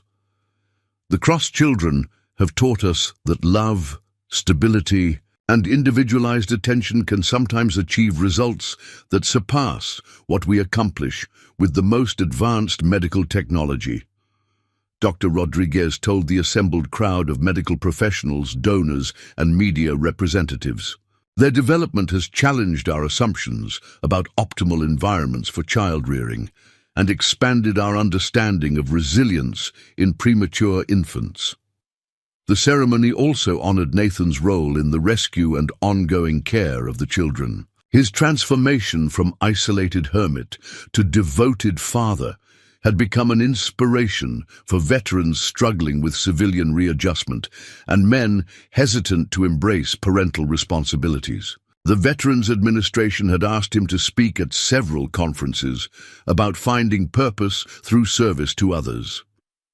"I spent 8 years believing that isolation was strength," Nathan told the audience during his remarks. 4 tiny babies taught me that real strength comes from opening your heart to others, even when it means accepting vulnerability and risk. Marcus Webb, the helicopter pilot who had conducted the original rescue, had flown in specifically for the ceremony. His friendship with the Cross family had continued through the years, and he served as an unofficial uncle to the children, teaching them about aviation and taking them on helicopter tours that satisfied their endless curiosity about the world beyond their mountain home. "I've conducted hundreds of rescue missions," Marcus shared during his speech, "but I've never picked up passengers who went on to change so many lives. This family proves that sometimes the people we rescue end up rescuing us right back." The hospital's decision to name the neonatal center after their family reflected the broader impact their story had created. Donations to the hospital's premature infant program had increased dramatically after media coverage of the children's remarkable development. Medical schools now included their case study in curricula about emergency childbirth and alternative approaches to neonatal care. More significantly, their story had inspired dozens of other families facing challenges with premature births, multiple births, and unconventional family structures. Sarah received letters weekly from parents seeking advice about everything from nursing quadruplets to homeschooling gifted children to building strong family bonds under difficult circumstances. The Cross family had also become advocates for wilderness safety and emergency preparedness. Nathan regularly consulted with search and rescue organizations about improving emergency response in remote areas, while Sarah spoke to women's groups about the importance of prenatal education and emergency childbirth knowledge. "We never intended to become public figures," Sarah reflected during her portion of the ceremony. "We just wanted to raise our children with love and give them the best possible start in life. But if our experience can help other families facing similar challenges, then sharing our story becomes an honor rather than an intrusion." The children themselves had adapted to their unique fame, with the same resilience they brought to every other aspect of their lives. They understood that their birth story was special, but Nathan and Sarah had been careful to ensure they also understood that their value came from who they were as individuals, not from the circumstances of their arrival. "People always want to know if we remember being born in the cabin," Emma had told a reporter earlier that day, displaying the diplomatic skills that made her a natural spokesperson for her siblings. "We don't remember being born, but we remember growing up with parents who love us enough to do anything to keep us safe." The dedication ceremony concluded with the unveiling of the bronze plaque that would hang in the new neonatal center. The inscription read, "Dedicated to the Cross family, Emma, Grace, Hope, and Thomas, whose courage in entering the world reminded us that miracles happen when love meets determination." After the formal ceremonies ended, the family took a private tour of the neonatal intensive care unit, where the children had spent their first weeks of life. The medical equipment that had seemed so overwhelming 5 years earlier now looked familiar and manageable to children who had grown up understanding that technology served people rather than controlling them. "This is where we learn to be strong," Grace observed, studying the incubators with the analytical attention she brought to everything that interested her. "Not just our bodies getting strong, but our family getting strong together." Hope began, humming softly as they walked through the unit, creating a melody that seemed to comfort both the medical staff and the parents of current patients. Her music had that effect wherever they went, bringing peace to stressful situations and reminding people of the beauty that existed even in difficult circumstances. Thomas was fascinated by the monitoring equipment and asked detailed questions about how the machines tracked babies' vital signs. His technical curiosity impressed the nurses, who were accustomed to anxious parents rather than children who wanted to understand how life support systems functioned. Emma appointed herself the family's representative, thanking every staff member. They encountered and explaining how much the hospital's care had meant to their family's success. Her natural leadership and genuine gratitude made lasting impressions on everyone they met. The drive home to Durango took them past the old logging road where Sarah's car had broken down 5 years earlier. Nathan pulled over at Sarah's request, and the family hiked the short distance to the abandoned cabin where the children had been born. The structure remained largely unchanged, though time and weather had added new weathering to its already rustic appearance. Inside, the stone fireplace still held traces of the fire that had provided warmth during that long night, and Sarah could easily identify the corner where she had delivered 4 healthy babies against impossible odds. "This is where our family really began," Sarah told her children as they explored the small space. "Not just where you were born, but where your father and I learned that we were meant to be together." Nathan added his own perspective to the impromptu history lesson. "This place taught me that sometimes the most important things in life come to you when you're not looking for them. I thought I was just helping some people in trouble. Instead, I found the family I didn't know I needed." The children absorbed these reflections with the seriousness they brought to all discussions about their origins. They had heard the story many times, but returning to the actual location where it happened gave new weight and reality to their understanding of how extraordinary their beginnings had been. "We should fix up the cabin," Thomas suggested with characteristic problem-solving focus. "Make it nice again, so other people who get stuck in storms could use it safely." His siblings immediately embraced the idea, each contributing suggestions for improvements that would make the space more suitable for emergency shelter. Emma proposed organizational systems for supplies, Grace suggested medical equipment that should be included, and Hope wanted to leave musical instruments for people who might need comfort during difficult times. "That's exactly the kind of thinking that makes me proud to be your father," Nathan told them, already mentally planning the restoration project that would transform the abandoned cabin into a properly equipped emergency shelter. As the sun set, behind the mountains that had witnessed their family's formation, the Cross family stood together in the place where their remarkable journey had begun. 5 years of growth, challenges, and triumphs had brought them full circle to appreciate not just how far they had traveled, but how much love could accomplish when combined with determination and faith in each other. The future stretched ahead, of them filled with new possibilities. Kindergarten for the children, continued advocacy work for Nathan and Sarah, and the ongoing adventure of raising 4 exceptional individuals who had already overcome more challenges than most people faced in a lifetime. But tonight, in the cabin where miracles had happened during a mountain blizzard, they were simply a family, grateful for the extraordinary love that had brought them together and sustained them through every challenge they had faced. 10 years had passed since the Cross family's hospital dedication ceremony, and the restored emergency cabin in the Colorado mountains had become a symbol of hope for countless travelers who found themselves in desperate circumstances. The Cross family emergency shelter now stood as a fully equipped refuge, maintained by a non-profit organization that Nathan and Sarah had established to provide wilderness safety resources throughout the Rocky Mountain region. Emma, Grace, Hope, and Thomas Cross, now 15 years old and high school sophomores, had grown into extraordinary young adults whose early experiences continued to shape their perspectives on life, family, and service to others. Their academic achievements were impressive, but more importantly, they had developed into compassionate individuals who understood that privilege came with responsibility.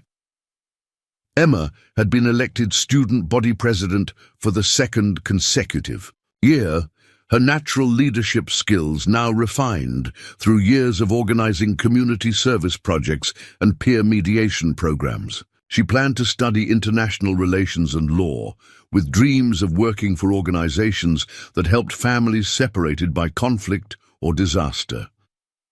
Grace had already completed advanced placement courses in biology and chemistry, conducting research projects that had earned recognition from the Colorado Science Fair and the state university system. Her goal was to become a pediatric emergency medicine specialist, following in Dr. Rodriguez's footsteps while focusing specifically on premature infant care in resource-limited settings. Hope's musical talents had evolved into professional-level skills that had earned her scholarships to prestigious summer music programs and invitations to perform with regional orchestras. But her greatest passion remained using music therapy to help children and families cope with medical challenges, a calling she had discovered through volunteer work at Denver General's pediatric ward. Thomas had already filed 3 provisional patents for medical devices he had designed to improve care for premature infants. His inventions included a portable incubator suitable for emergency transport and a monitoring system that could track multiple babies simultaneously using minimal power. Engineering schools across the country were competing to recruit him, impressed by his combination of technical innovation and humanitarian focus. The Cross family's influence extended far beyond their individual achievements. Their story had inspired the creation of emergency childbirth education programs, wilderness rescue training initiatives, and support networks for families with multiple births. The annual Cross Family Conference on Emergency Neonatal Care brought together medical professionals, emergency responders, and families from around the world to share knowledge and resources. Sarah had completed her master's degree in education and now directed a homeschooling cooperative that served families throughout southwestern Colorado. Her educational philosophy, developed through years of raising gifted children in unconventional circumstances, emphasized individualized learning, practical skill development, and community service as essential components of childhood development. Nathan had parlayed his rescue experience into a second career as a wilderness safety consultant and emergency response trainer. His programs taught medical professionals how to provide care in remote locations, while his wilderness survival courses had saved dozens of lives by preparing outdoor enthusiasts for unexpected emergencies.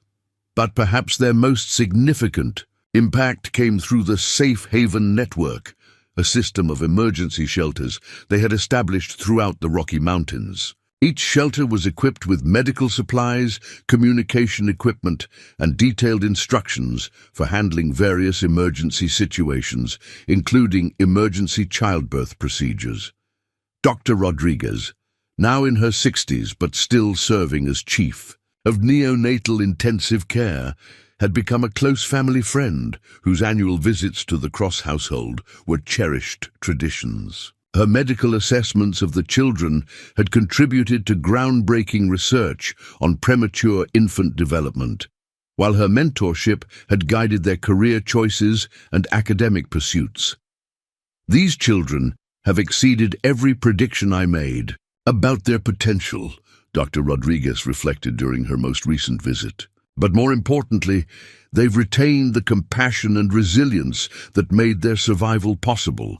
They understand that their gifts come with obligations to help others facing similar challenges. The original emergency cabin had become a pilgrimage site of sorts for families whose lives had been touched by premature birth, emergency deliveries, or adoption stories. The guest book Sarah maintained there contained hundreds of entries from visitors who drew inspiration from the Cross family's journey and found hope for their own challenges. Marcus Webb, now retired from active search and rescue duties, had become the unofficial historian of the Cross family story. His book, 4 Heartbeats in the Storm, had become a bestseller that raised additional funds for the family's non-profit work, while inspiring countless readers with its message about the power of human determination and compassion. I've flown thousands of rescue missions, Marcus wrote in his book's conclusion, but only once did I pick up passengers who changed the world. The Cross family proves that sometimes the people we save end up saving everyone else. The children's 15th birthday celebration brought together an extended family that included medical professionals, search and rescue personnel, former patients and their families, and dozens of friends whose lives had been enriched by their connection to the Cross family story. The party took place at their Durango home, now expanded to include a conference center where Sarah held her educational workshops and Nathan conducted his wilderness training programs. The property had evolved into a demonstration site for sustainable living, renewable energy, and emergency preparedness, visited by thousands of people annually who wanted to learn from the family's experiences. 15 years ago today, you four decided to enter the world in the most dramatic way possible, Sarah addressed her children during the birthday celebration.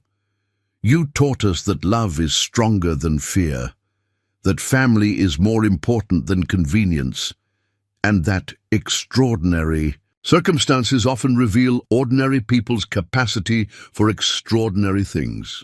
Nathan's remarks focused on the future and the legacy his children were already building. You've grown into young adults who understand that privilege means responsibility, that gifts should be shared, and that the best way to honor the help you've received is to help others facing similar challenges. Emma responded on behalf of her siblings with the eloquence that had made her an effective student leader and community advocate. We know our story is unusual, but we also know that every family has challenges that test their love and determination. We hope our experience shows that no situation is hopeless if people care enough to help each other. Grace added her characteristic analytical perspective. The medical research that came from our case has already helped thousands of premature babies receive better care. But the more important lesson is that love and determination can overcome obstacles that seem impossible. Hope expressed her thoughts through music, performing a song she had composed about families who find strength through adversity. Her melody captured both the drama of their origins and the peace they had found through years of growth and service to others. Thomas spoke about the practical applications of their experience, the emergency shelters we've built, the medical devices we've designed, and the training programs we've developed all exist because our family learned that preparation and knowledge can save lives when emergencies happen. The celebration included the announcement of a new initiative that would expand their impact even further.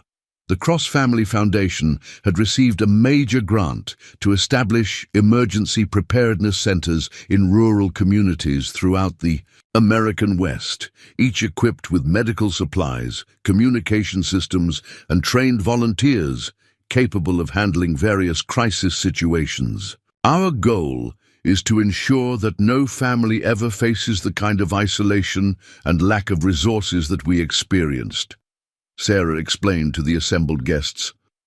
Every community should have people who know how to help when emergencies happen, and every family should have access to the information and supplies that can save lives. As the formal celebration wound down and guests began departing, the immediate family gathered on their back porch to watch the sunset paint the familiar Colorado mountains in shades of gold and purple.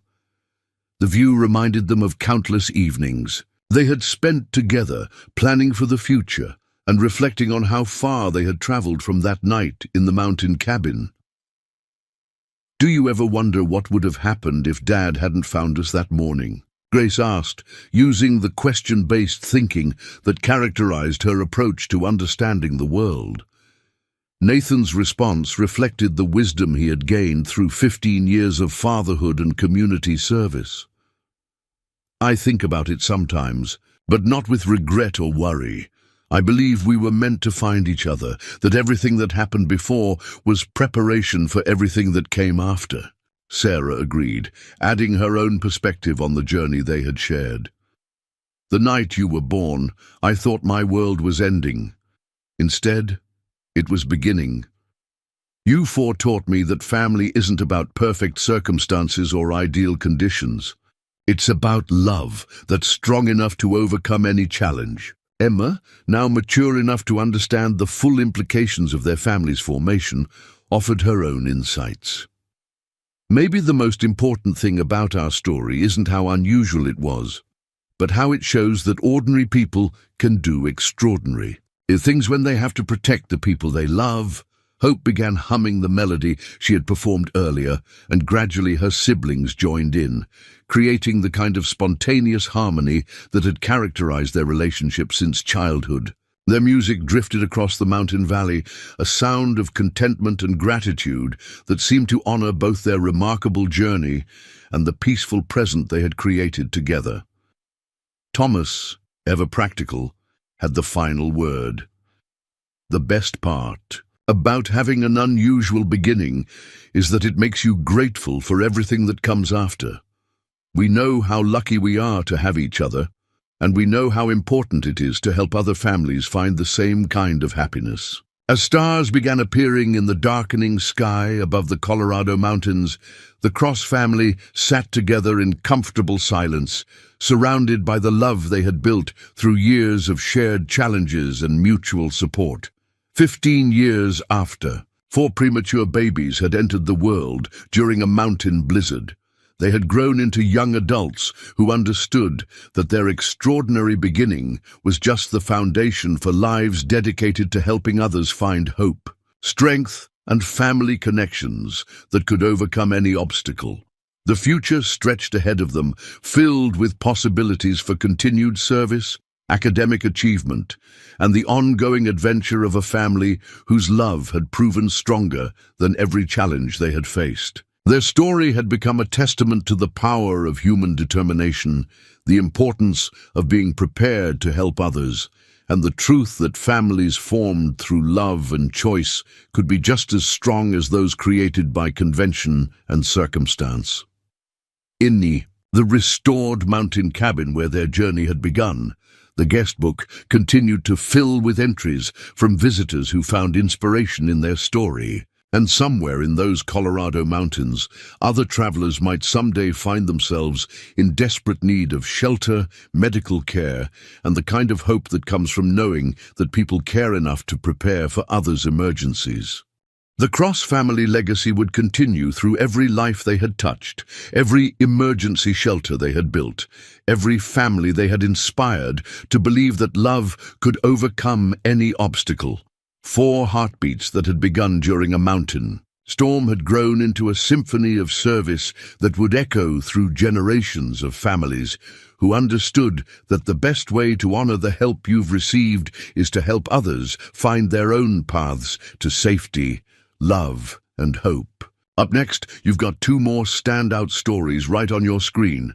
If this one hit the mark, you won't want to pass these up. Just click and check them out. And don't forget to like, subscribe, and turn on the notification bell so you don't miss any upload from us.